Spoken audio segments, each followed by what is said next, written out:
안녕하세요. 크리스찬 인사이트에 오신 걸 환영합니다. 오늘 제가 들고 온 책은 카이로스, 하나님의 시공간이라는 책입니다. 우리가 시간을 얘기할 때 크로노스, 카이로스라는 단어를 많이 쓰잖아요. 크로노스가 우리가 살아가는 그저 흘러가는 자연의 시간이라면 카이로스는 하나님이 주관하시는 영적인 시간을 말합니다. 이 책의 부제처럼 하나님의 시공간을 의미하는 거죠. 또 다른 말로 표현하자면 보이지 않는 영적 세계에 대한 이야기이기도 합니다. 그럼 시작해 볼까요? 이 책의 저자는 고성준이라는 분인데요. 이분 이력이 독특하시더라고요. 서울대와 미국 버클리 대학에서 수학을 전공하셨는데 그 다음에 신학을 공부하셔서 지금은 수원 하나교회 담임 목사로 있는 분이세요. 대학원까지 수학 공부를 꽤 오래 하셨는데 결국은 목사가 되신 이력을 보면서 하나님이 이분을 어떻게 이끄셨을지, 어떻게 그렇게 끌고 가셨는지 궁금해지더라고요. 그런데 이 책을 읽으면서 하나님이 왜 고성준이란 사람을 목회자의 길로 이끄셨고 이 책을 쓰게 하셨는지 조금은 알게 되었어요. 보통 작가들 보면 맥락을 만들고 스토리를 붙여서 이렇게 글을 쓰는 게 일반적이잖아요. 그런데 이분은 개념과 정의를 정리하면서 그게 자연스럽게 물 흐르듯이 스토리가 되어지더라고요. 이런 전개는 수학자라서 가능한 게 아니었을까 하면서 읽었는데 그걸 읽으면서 이해가 확 되고 명확하게 정리가 되는 신기한 경험을 했습니다. 이 책이 현재 2권까지 나와 있는데요. 저자에 의하면 카이로스를 이해하기 위해서 우리가 알고 넘어가야 하는 개념들이 있거든요. 1권에선 그 기초와 원리만 가지고 3분의 2 정도의 많은 분량을 할애하고 있습니다. 영적 세계의 원리들을 이해하기 위한 개념들인데요. 오늘은 여기서 파트 1에 나오는 기초적인 개념들에 대해서 이야기해 보겠습니다. 보이지 않는 세계는 그저 우리의 상상 속에 존재하는 추상적인 세계가 아니다. 그것은 구체적이고 실제적인 세계다.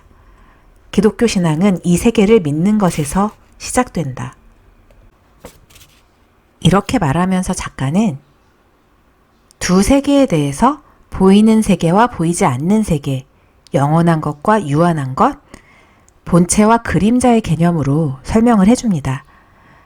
쉽게 말하면 보이는 세계의 일들은 영적 세계에서 일어나는 일에 의해 결정되는데 바로 이 영적 세계가 본체고 우리가 사는 이 세상이 그림자라는 겁니다. 그러니까 이 세계를 움직이려면 그림자가 아닌 본체를 움직여야 한다는 거죠. 이것이 첫 번째 영적 원리다. 두 세계에 속한 존재인 우리는 이 땅에 보이는 그림자를 옮기려 하지 말고 하늘에 있는 본체를 움직여야 한다. 그리고 이 영적인 세계, 본체를 움직일 수 있게 하는 것이 바로 기도고 이 기도에 힘을 부여하는 것은 믿음이라고 작가는 말하고 있습니다. 믿음은 하늘에 있는 것을 땅의 실체가 되게 한다. 믿음으로 우리는 그림자가 아니라 본체를 움직인다. 믿음은 인내다. 흔들리지 않고 기다리는 것이다. 언제까지? 하나님이 행하실 때까지. 우리의 믿음은 광야에서 자라나고 광야에서 발휘된다. 모든 것이 완벽하고 모든 것이 완전할 때는 믿음이 설 자리가 없다. 광야에서 이해할 수 없는 상황 속에서 고통 속에서 인내하고 기다리는 것이다. 하나님은 언제나 선하신 분임을 믿는 것이다. 하나님의 완전하심을 예배하는 것이다. 이것을 믿음이라고 한다. 그리고 이 믿음을 통해 하나님은 산을 옮기신다.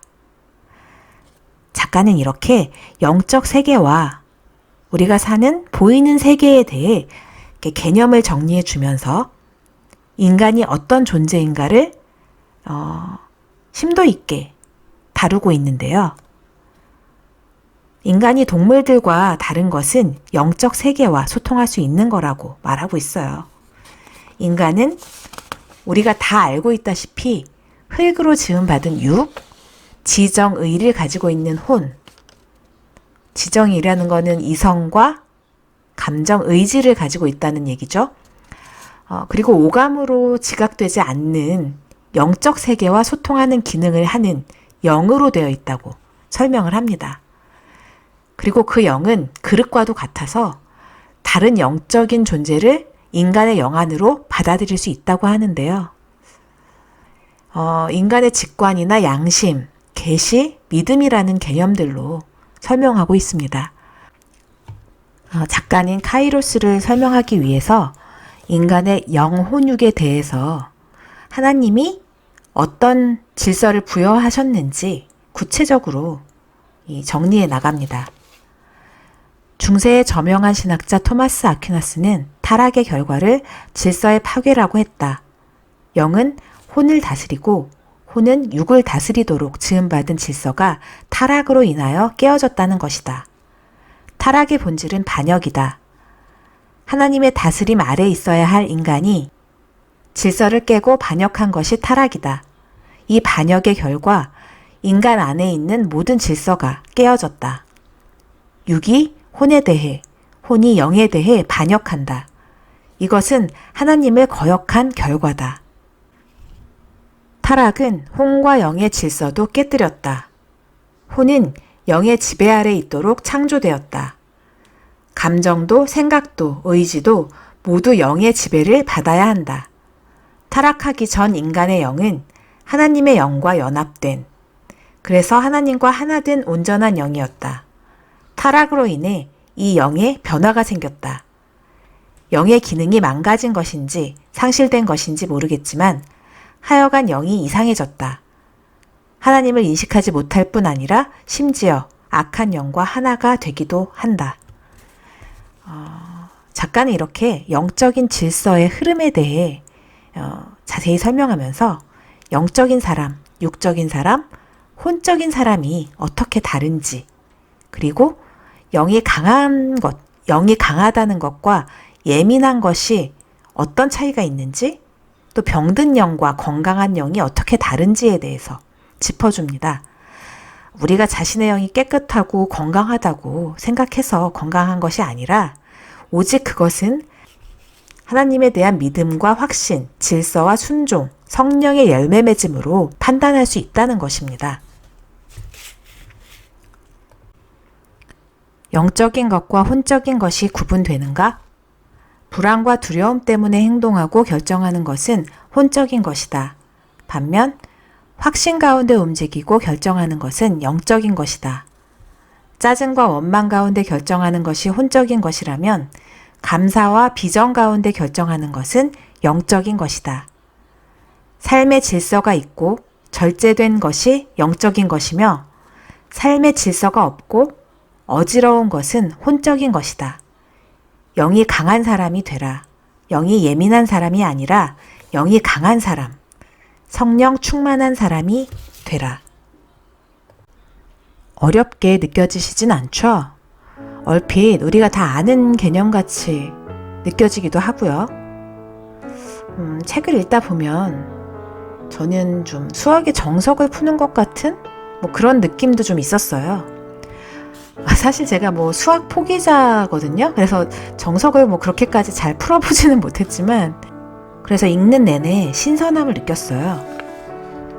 작가는 보이지 않는 영적 세계를 깨닫는 것은 개인의 초월적 경험이 반드시 필요하고 글로만 전달하는 것이 쉬운 일이 아니기 때문에 이 책을 읽는다고 다 이해가 되지는 않을 거라고 또 이렇게 이야기해 줍니다.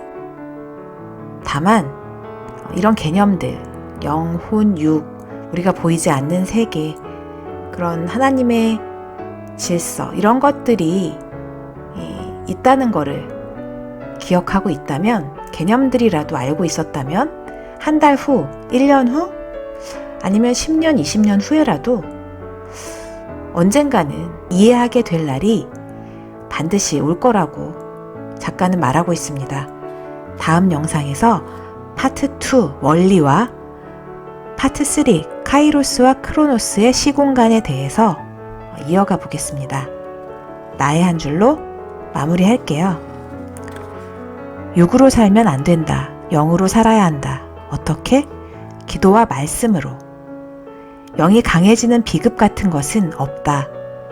영은 단순하고 명료하다.